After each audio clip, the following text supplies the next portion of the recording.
السلام علیکم، کیا حال ہے دوستو؟ ٹھیک ٹھاک، خیریت؟ اچھا، کہتے ہیں کہ نا کہ ایک کسان کے گھر میں ایک چوہے نے بل بنایا، تو رات کو کسان اور اس کی بیوی نے اس کے علاج کے لیے ایک چوہا دانی لائی۔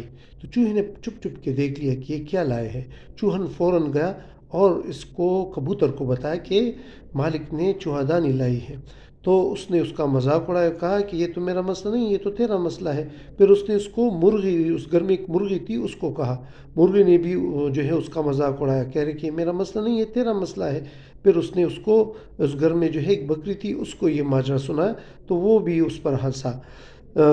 لیکن کیا ہوا کہ جب رات ہوئی تو اچانک ایک کڑک کی آواز آئی۔ تو کسان کی بیوی نے جیسے، کیونکہ اندھیرا تھا، جیسے ہی ہاتھ بڑھایا تو اس کو سانپ نے ڈسا، کیونکہ چوہا دانی میں چوہا نہیں تھا، سانپ تھا۔ تو اس کی بیوی جو ہے اچانک جو ہے چلائی۔ تو جب بیمار پڑی تو اس نے حکیم لایا۔ حکیم صاحب نے کہا کہ سب سے پہلے اس کو کبوتر کی قاشور پلاؤ، اس کو آپ لوگ یخنی بھی بولتے ہو۔ تو کبوتر کی تو باری آ گئی۔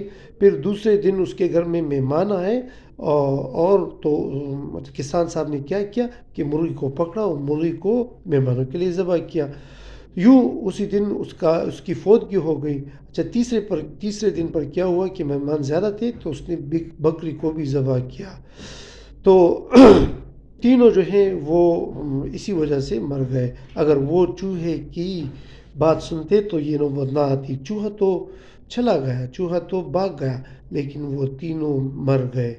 تو آپ کو بھی اگر کوئی اپنا مسئلہ سنائے تو اس سے مذاق میں نہ لیا کرے اور اس پر نہ ہنسا کرے، کیونکہ یہ دن آپ پر بھی آ سکتا ہے۔